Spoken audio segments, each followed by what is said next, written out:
Howdy all and welcome back to the channel. And it's the weekend and I hope everybody's having a good time. So thanks to all my new subscribers and my subscribers that are sharing my channel around and helping my channel grow. It's really great. Their likes and comments are really good.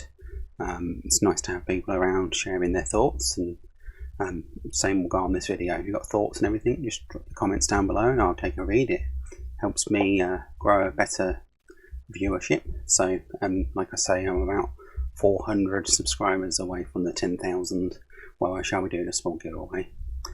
Hopefully it's before the PlayStation and Xbox launch, so I can just do an eShop card or a a live or PSN Plus card or something for people, and that'll be what I do. But it's really helping my channel, so thanks everybody.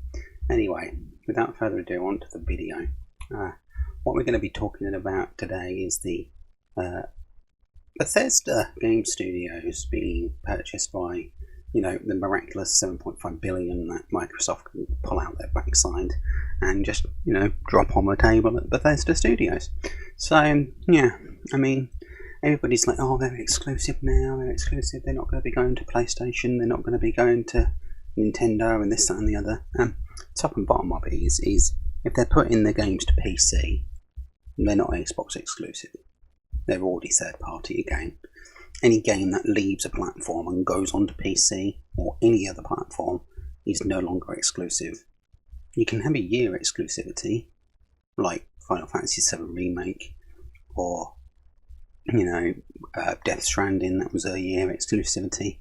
You could even argue Horizon Zero Dawn had 3 years exclusivity, but this is where I'm going to start telling you what I think is going to be happening with Bethesda, because one of the reasons Horizon Zero Dawn went over to PC was because they deemed not enough money was made from the game, and they wanted to try and recoup some of their losses to make the new game. Now the game is awesome, but that's neither here or there. And the top and bottom of it is it went to PC to make more money, because it cost so much to make. Not because they needed to make the money, but because they wanted to help finance the next one.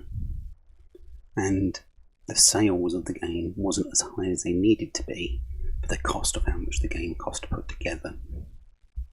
That's not to say that when Forbidden West comes out, they'll be going to PC, because if it manages to break the sales figures they need to, it won't go to PC. It's as simple as that. And that's basically what I expect to happen here. But it's going to be slightly different cases with Bethesda and Microsoft, I feel, because I think what they're going to do is, obviously this is nothing to do with console sales. They're still putting it to PC. It's nothing to do with console sales. This is strictly to boost Game Pass, and that's it, and xCloud and all that games as a service malarkey. And if per se they put the game Elder Scrolls 6 on there and it tanks and does really appalling, do you know where the first place they're going to pull that game to? PlayStation 5. It will not sit on Game Pass with the PC and Xbox and go nowhere else. It will go to PlayStation 5 straight away. Same with Doom, same with any of the games. If they perform poorly on their service or their platform, they put them elsewhere. It's what happened with Cuphead.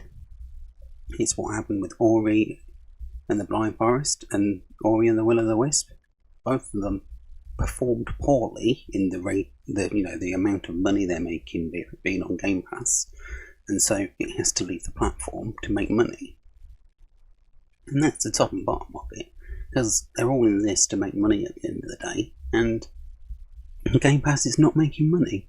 They can't turn around and drop 7.5 billion on the table at Bethesda and then not want any revenue or cash flow back from that. It's just not going to happen. Full stop. And they're hoping that this, drop in Doom day and date on Game Pass will give them another 3 million subscribers to Game Pass or some trash. But the thing is if you can buy it on the Xbox store and download it, some people might be more inclined to do that. Or, if it's really locked to Game Pass only and it's not on other PC stores like Steam or Epic, people will just not bother buying it or not bother playing it, because like the amount of people that don't like the Epic Store because it's, you know, not on Steam, they just don't buy the game until it comes to Steam. They'd be really stubborn about it, and that's basically the same thing that will happen here. Like they'll get a few new subscribers, and that'll be about it, I reckon. And when you're talking 7.5 billion, they need a lot more subscribers to Game Pass to get that to be pulled up to, you know, the standards they expect to be reaping of numbers into Game Pass. And then they'll drop it on PlayStation or Switch, even like Ori has. I'm surprised Ori's not going to come over to PlayStation at some point, because, you know, they will. It's the top part of it. The same as if, I mean, say for instance, Horizon Forbidden West does come out, and over 3-4 years it doesn't make enough money. They could possibly put it to PC again, because it's done really well on PC, so why not? It makes logical sense.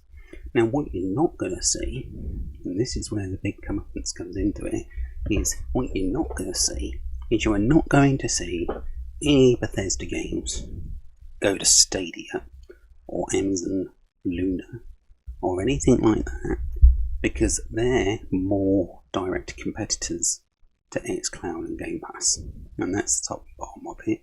And to me, I think Microsoft are more in the thinking about the long haul game for the next 10 years or something stupid, because currently game streaming's trash. Whether you're on Stadia or xCloud, PlayStation Now, they're all rubbish. They're not very good. Input lag is just there and it don't work, basically. No matter how strong your connection is as well. And it just doesn't seem to work very well. In 10 years' time, that might not be the case.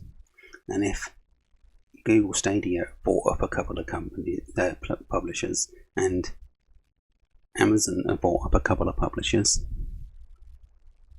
Game Pass and xCloud with Xbox has got Bethesda Game Studios.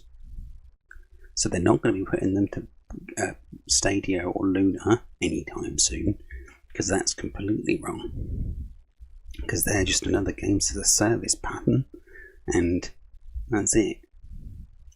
So I can fully see them putting some of the Bethesda games to PlayStation and Nintendo Switch,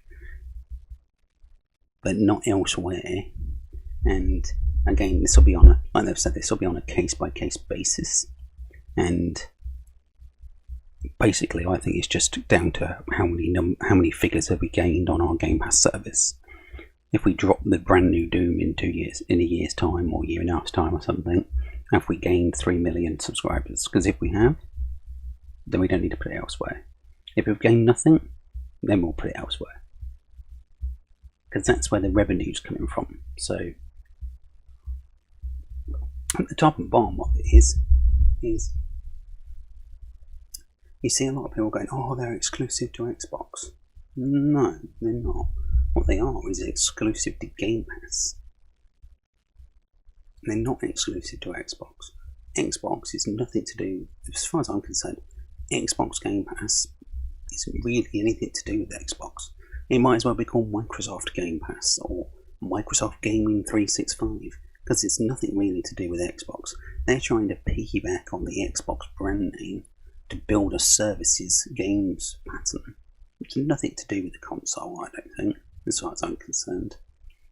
And as far as I'm concerned, as soon as you make a game multi-platform, whether it goes from PlayStation to PC, Xbox to PC, it's no longer an exclusive game. It's no longer an exclusive game. It's a third-party cross-platform game. You don't see Nintendo pulling their games to PC. No, because they're first-party exclusive games. Bethesda games are not first-party exclusive games at all. But as soon as you put them to PC, it's a third-party game. End of story, basically. And they're trying to redefine what this idea of what first party means by claiming their games as a service platform is a first party platform no matter where you're playing it. And that's just like not really strictly true. So anyway, and that's going to do it for my video today. I just got some Doom gameplay playing because, well, who don't like Doom? But yeah, if you have discussions on this topic and want to talk about it a little bit, drop some comments down below and I'll come by. I'll see if anybody, any of my regulars are there. Anybody new? It's always good to have new people. And yeah, if you're new around here, please subscribe and drop a like on the video, as it helps. And I hope everybody has a good weekend, and I'll catch you on the next one. Thank you very much. Bye.